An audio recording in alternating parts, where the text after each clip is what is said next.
لیکن اس وقت ہمیں جوائن کیا ہے سید محمد علی صاحب نے اقوامی امور کے. بہت شکریہ سید محمد علی صاحب آپ کے وقت کا. سید صاحب یہ بڑا ایک اہم معاملہ ہے کہ پاکستان کی افواج، پاکستان کی پولیس، پاکستان کی رینجرز اور پاکستان کے خود عوام سویلین تب نے سب کے سب لوگوں نے مادر وطن کے لیے بہت قربانیاں دی ہیں اور ان قربانیوں کو جیسے آج یاد کرنے کا دن ہے. لیکن ایک چیز یہ ہے کہ یہی جو جذبہ، یہی چیز جو ہے وہ برقرار، اور پھر کچھ چیزیں جو ہیں اس طرح شرپسندوں کا ہونا اور پھر چیزوں کا اور قومی سطح پر چیزوں کو مورال ڈاؤن کرنے کی کوشش کرنا، اس کے بعد آج ایسی تقاریب، آج شامل ہونا، یہ کتنا اہم ہے علی صاحب؟ جی بہت شکریہ. دیکھیں میں ایک سارے میں بات کروں گا کہ ایک خاندان جس طرح ہوتا ہے اور ایک گھر کے اندر وہ مقیم ہوتا ہے، اس میں وہ گھر ایک اس خاندان کا سربراہ اس کو بناتا ہے اور خاندان بنتا ہے اس میں ایک شخص جو ہے وہ آمدنی کا ذریعہ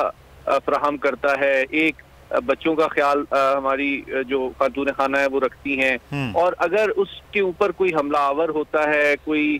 دشمن اس کو بری نگاہ سے دیکھتا ہے، جان مال عزت کسی کو بھی، تو ایک جو خاندان کا فرد ہے وہ باقی پورے گھر اور خاندان کی حفاظت کرتا ہے. تو پاکستان کی افواج جو ہے نا، ان کا جو رول ہے وہ ہم سب کا جو گھر ہے پاکستان، اس میں اس محافظ کا ہے جس پہ پوری قوم کی جان مال اور عزت کا دار و مدار ہے. ہماری قوم اگر رات کو چین کی نیند سوتی ہے یا خوشیاں مناتی ہے، تو آپ دیکھیں اگر عید کا بھی دن ہوتا ہے تو اس دن بھی جو ہمارے محافظ ہیں، چاہے وہ زمین پہ ہوں، چاہے فضا میں ہوں، چاہے سمندر میں ہوں، چاہے سمندر کے نیچے ہوں، وہ ہر وقت چوکنا ہوتے ہیں کہ کہیں ہمارا کوئی دشمن جو ہے اس قوم کی خوشیوں میں کوئی بھنگ ڈالنے کی کوشش نہ کرے. بلکہ اسی حوالے سے ایک واقعہ مجھے یاد آتا ہے آپ کے ناظرین کے لیے کہ پاکستان فضائیہ نے جو پہلا بھارتی طیارہ گرایا تھا نا، آپ کے لیے، آپ کے سامعین کے لیے اور ناظرین کے لیے دلچسپی کا باعث ہوگا، وہ عید کا دن تھا اور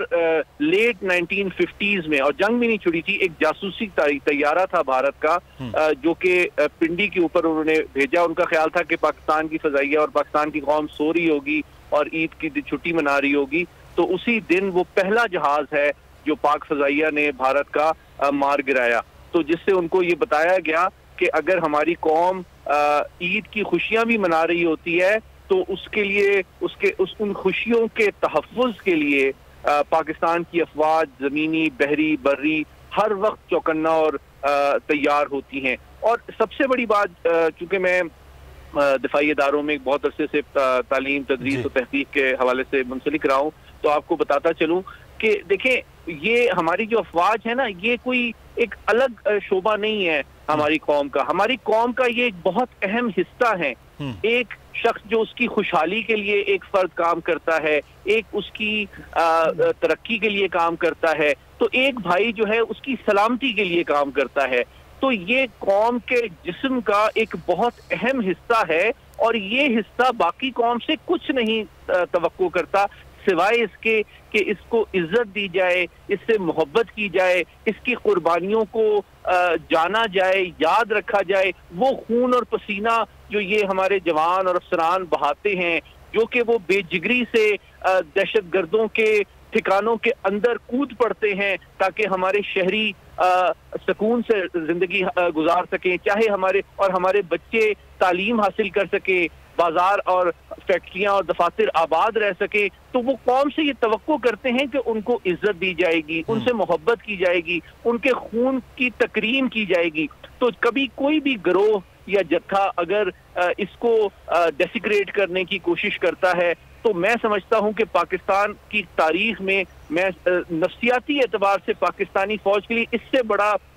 دھچکا نہیں ہوگا کہ اگر کوئی مس گائیڈڈ یا گمراہ کن گروہ پاکستانی قوم کی فوج کے جو سب سے بڑے سرمایہ افتخار اور سب سے بڑی جو قربانی دینے والے ہیروز ہیں، ان کی نشانیوں کے ساتھ کی بے حرمتی کرے. اس سے بڑا